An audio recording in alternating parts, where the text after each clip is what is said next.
As a nation, this is not hyperbole, as a nation we owe these families more than our prayers. We owe them action. You know, we have to do more to stop this gun violence, of ripping communities apart, and ripping apart the soul of this nation. To protect our children so they learn how to read and write instead of duck and cover in the classroom. You know, we need to act. These are weapons of war. I'm a Second Amendment guy. I have 2 shotguns. My sons have shotguns. You know, but our states, you know, everybody thinks somehow the Second Amendment is absolute. You're not allowed to go out and own an automatic weapon. You're not allowed to own a machine gun. You're not allowed to own a flamethrower. You're not allowed to own so many other things. Why in God's name do we allow these weapons of war in our streets and at our schools? According to law enforcement, the shooter of this horror had 2 assault weapons and a pistol. And what in God's name are we doing? These guns are this is hard to believe. I never thought when I started my public life that guns would be the #1 killer of children in America. Guns, #1. It's sick. And overwhelmingly a majority of gun owners agree. We have to do something. Not just everybody, the gun owners agree. There's a moral price to pay for inaction. Last year, we came together to pass the most significant gun safety legislation in 30 years. It was bipartisan. We got it done. And don't tell me we can't do more together. So I again call on Congress to pass the assault weapons ban. Pass it. It should not be a partisan issue. It's a common sense issue. They have to act now. And people say, why do I keep saying this if it's not happening? Because I want you to know who isn't doing it, who isn't helping, to put pressure on them. You know, I know you see on television, it's not just merely the weapon in terms of that it's semi-automatic in effect, but the velocity with which it comes out of that muzzle, what it does when it hits the body. Most bullets would go just straight through and out, but it blows up once it's inside your body. What in God's name does anyone need that for in America? Folks, look, let me come to speak to what I came to talk about. I want to thank Jake for the introduction, and Mayor Elaine O'Neill, thank you for the passport in the city. And Governor Cooper, thanks for inviting me back to North Carolina. Now, see, he should know better, but he's invited me back. We've been doing this a lot. Where is the Gov? There he is. By the way, if you had to name the 5 best governors of either party in the United States of America, this guy is one of them. We really are. And you know why? You all know it, whether you're Democrat or Republican, liberal or conservative. He has more integrity in his little finger than most people have in their whole body. What he says you can count on. He's completely straight. We're also committed to this state. You're here on your wedding anniversary, and I just want you to know I sent flowers to your wife. I don't know about you. You better damn well be in time for that dinner. He has dinner later tonight. I'm not going to tell you the time because you may want to go to the same restaurant. But the fact is that I promise I'm not going to speak till 6:30. That's when the dinner is. Gov, thanks for being here today, but thanks for your friendship. And you have 2 great freshman members of Congress, Representative Valerie Fushi. Valerie, where are you sitting? There you are, Valerie. And Representative Wiley Nickel. Wiley, stand up, man. They're fighting hard for the people of North Carolina. And Secretary Gina Raimondo, former governor, is doing an incredible job as a cabinet member with me, and she is implementing the laws we've just passed, and we're going to change this country. And Wolfspeed CEO, Greg Lowe. Greg's over there. There you go, Greg. I was doing some photos, and a guy walked through the line and said, last time you were here for light bulbs. I have a lot more light bulbs now.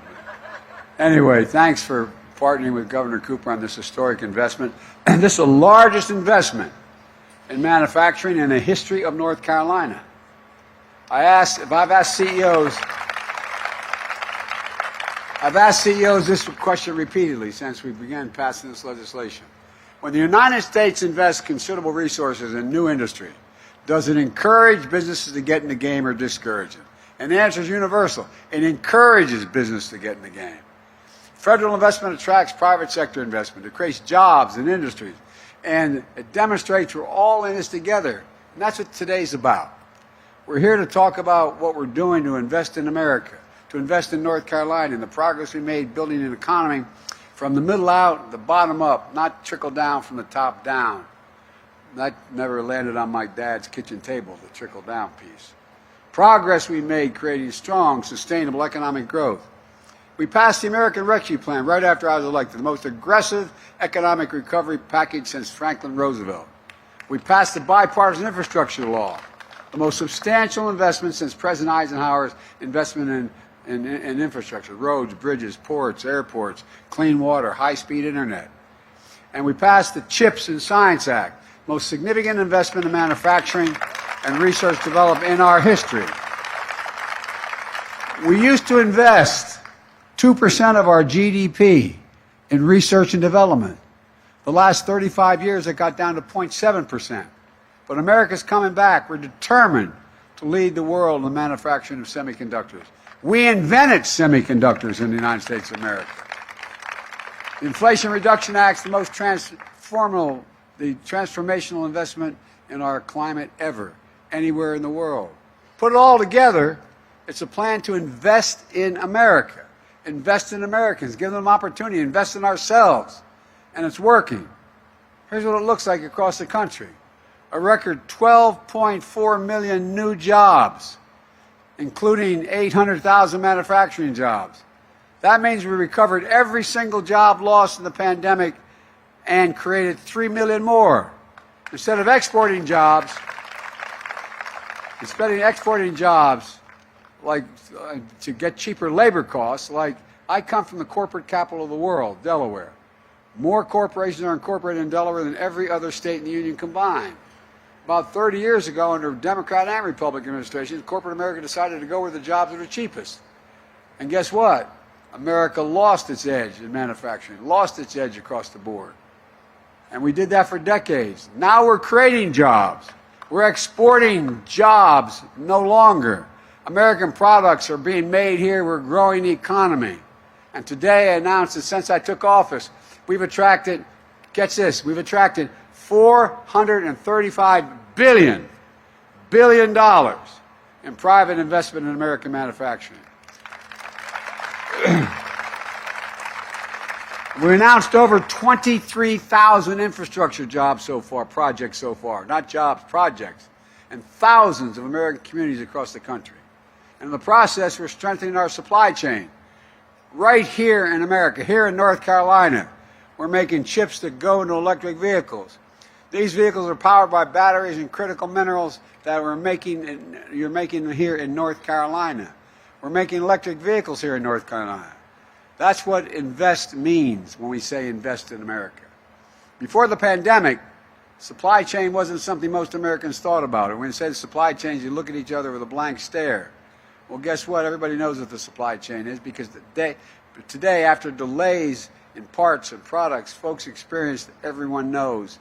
That's why it's so important. You have to have access to them. My economic plan brings the supply chain home to the United States. I was asked by one foreign leader who remained nameless why I was doing this. I said, we're no longer going to have to wait for product from other countries. You're going to have access to what we do, but we're going to have the supply chain start in America, building a clean energy future made in America. And that means providing incentives for companies to manufacture clean energy technology here in North Carolina and across the country, where companies are making electric vehicles because of our investments.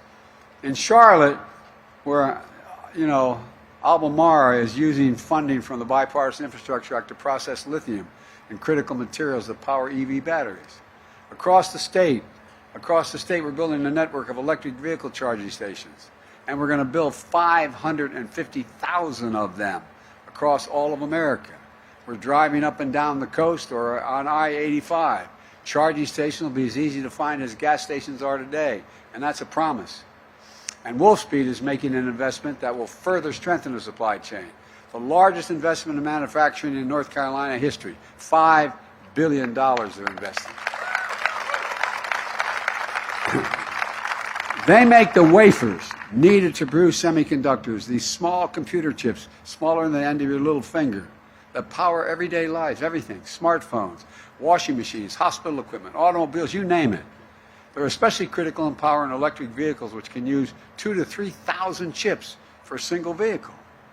And building their construction and building the construction, this building they're constructing will be the size of 38 football fields. Let me say that again. What they're constructing the size of 38 football fields. We'll have 10 times the productive capacity compared to where we're standing on today. 38 football fields. Next door to Chatham County, VinFest is investing $4 billion to produce electric vehicles which will use the semiconductors Wolfspeed produces. Think about this, what it means to our supply chain and to our communities. Instead of relying on minerals made overseas in places like China, the supply chain will be here in America, here in North Carolina. It's a game changer. And by the way, America invented these chips. We invented them. We're the guys that came up with it because of the space program. Federal investment helped reduce the cost of creating and marketing the entire industry that America led. As a result, over 30 years ago, America had 40% of the global chip production. And then we got fat and happy. Something happened. American manufacturing, the backbone of our economy, got hollowed out. Companies began moving, as I said, jobs overseas instead of products overseas. As a result, today we're down to producing around 10% of the world's chips, despite leading the world in research and design of new chip technology. Why does this matter? Well, we saw it during the pandemic. When the global economy came to a halt, overseas factories that make these chips shut down, driving up costs for families. In fact, 1/3 of the core inflation rate in 2021 was because of the price of automobiles. They couldn't get enough computer chips, so they started to shut down the lines. Fewer cars were made. Workers on the shop floor were laid off. Prices went up because the cars were in short supply. Now we're turning things around in a big way. Folks, where is it written? Where is it written that says that America can't lead the world in manufacturing again? Where the hell's that written? I don't know that. No, I'm serious. Think about it. Think about it. All over the country, semiconductor companies are investing hundreds of billions of dollars in record amount of money to bring chip production back home in Ohio, New York, Arizona. Not just here. We're bringing the key parts of the supply chain back to America. Companies in every part of the country are expanding factories and building new ones, creating tens of thousands of new good-paying jobs, which don't need a 4-year degree. Don't need a 4-year degree. Folks, when I say every job in America should be a good job, including a fair and fair choice to join a union, I mean it. Every venture manufacturing electric vehicles, batteries, would be made stronger by collective bargaining relationships with unions. Look, we're working to ensure clean energy manufacturing future is also supports the American working family and good union jobs. And by the way, everybody thinks you want to be an electrician, you show up and you say, I want to be an electrician. You go to a 4 or 5 year apprenticeship. It's like going back to school. You don't get the pay until you are qualified fully. It takes 4 to 5 years of training. That's why they're the best workers in the world. I asked the South Korean chip manufacturing company why they're moving billions of dollars to the United States to build factories here. He said, because, I swear to God, he said, because you have the best workers in the world and the safest place in the world to build them. Listen, I know many of you here in North Carolina and many of you watching at home, like the folks I grew up with in Scranton, Pennsylvania and Claymont, Delaware. You feel left out, left behind in an economy that's rapidly changing. I get it. But hear me. We will leave no one behind in this new ventures. We're going to make sure all American workers, with college degrees or without college degrees, are prepared to compete with anyone else in the world. We're working with companies and community colleges, technical schools, union-led registered apprentice and training program to make that happen. In fact, Wolfspeed is partnering with North Carolina Community College and North Carolina A&T, an HBCU that produces more black engineers than anywhere in the country to train workers and build that pipeline to fill the jobs we're creating. In partnerships with HBCUs like North Carolina A&T, North Carolina Central University here in Durham, the community colleges across the state, they're going to receive $60 million in the American Rescue Plan funding to create new pipelines for good-paying jobs in biotech, manufacturing, cybersecurity, and shipbuilding. The top private sector companies have committed to hire at least 3,000 North Carolinians from a new clean job training pipeline funded by the American Rescue Plan. Wolfspeed investment alone is going to lead to 1,800 North Carolina jobs, the vast majority of which won't require a college degree. And guess what? The average pay for those non-college graduates will be $80,000 a year. That's almost double the average annual wage at Chatham County and where the new plant's going to be built. It's not just clean energy manufacturing. Next door in Pittsburgh, the town getting $18 million to keep contaminants out of their drinking water. Northeastern North Carolina, Alligator River Bridge, connecting I-95 and the Outer Banks, will be replaced with a modern bridge so folks headed to the beach don't face the frustrating delays and detours. Talk to one of the 700,000 North Carolinian families who are able to afford high-speed internet because of our infrastructure law. We put it in and it's available. No more having to pull up to a parking lot outside of McDonald's to have to turn on the internet so your kid can do their homework when they're doing it online. And by the way, just yesterday, North Carolina, because of your governor and state legislature, became the 40th state to expand Medicaid under the Affordable Care Act. The fourth since I took office, including funding for the American Rescue Plan. 600,000 North Carolinians are about to qualify for high-quality health care, actually can afford it now for the first time in their lives. So thank you, Gov. It's a gigantic deal. It really is. It's a big deal. Folks, this matters. Thanks to Governor Cooper's leadership putting these federal dollars to work, people are starting to feel the effects of in their everyday lives. And these investments, what they mean now. By the way, one thing that's not part of the infrastructure bill, but it's sort of health infrastructure. We finally, after years and years, were able to take on Big Pharma. Any of you who know anybody who has type 1 diabetes or type 2 diabetes, raise your hand if you know anybody. Well, guess what? You've been paying $400 to $500 a vial for that insulin you need to stay alive. Well, guess what? Now they cannot charge you more than 35 bucks. 35 bucks. Because it costs them only $10 to make. And folks, that's not all. You know, a lot of people, particularly those on Medicare, they have health care bills that are insurance bills for their insurance that is incredibly high. So for drugs. So for example, you have a serious cancer problem. You can be paying $13,000, $14,000 a year. Under the new law, no one's going to have to pay more than $2,000 a year for their health care, period. And guess what? In the process, I'm cutting the federal budget $168 billion. You know why? Because Medicare doesn't have to pay out those exorbitant undeserved fees. They'll pay out what it's worth. So folks, this not only helps patients, but it helps the economy. All these investments mean that now, if you grow up in North Carolina, you go to school in North Carolina, you can stay in North Carolina and with a good job and you can raise a family. And how many of you before had in small towns in North Carolina, someone goes out, gets a decent education, and the son or daughter comes in, Mom, I can't stay here. There's no jobs for me. I got to leave. Well, you're going to be able to stay. You're going to be able to stay. And none of this is happening by accident. It's not just happening in North Carolina. It's all part of my agenda to invest in America, American jobs, American innovation, pride in our country, dignity for workers and their families. But unfortunately, extreme MAGA Republicans, not all, but extreme MAGA Republicans are threatening to undo all this progress. They're putting our economy in jeopardy by threatening to refuse to pay America's bills. Not the ones, I cut the deficit by $1.7 trillion in 2 years. But guess what? They're talking about not paying our debt, which has accumulated over 200 years. All this, when you hear these trillion-dollar numbers, that's 200 years of debt accumulated. 200 years.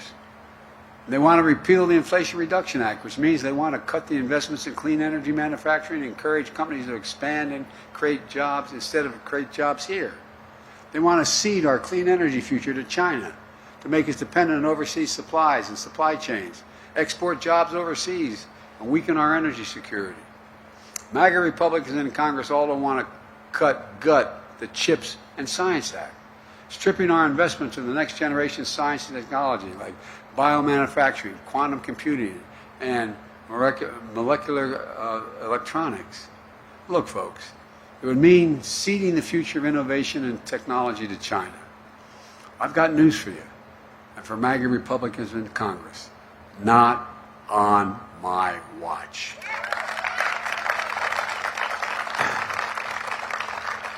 We're not going to let them undo all the progress we made. There's a number of Republicans that feel the same way. Let me close with this. I've been determined to make things in this country again, to build American manufacturing capacity, to make sure we're never and again for a position like we were during the pandemic. We're relying on other countries to make things that we need at home to make anything. Folks, some folks didn't believe we could do it, but I've made no bones about it. I've said for a long time, and I mean this from the bottom of my heart, if we invest in America, we can change the country's future. 30 years ago, I'll say it again, we invested 2% of our entire GDP in research and development. By the time I came to office, that was under 10%. If I'm not mistaken, it was 0.7%. We're turning that around. We're proving it's never been a good bet to bet against America. I've never been more optimistic about our country's future. We just need to remember who we are. We're the United States of America. There is nothing beyond our capacity when we act together. Virtually nothing. God bless you all, and may God protect our troops. Thank you, thank you, thank you.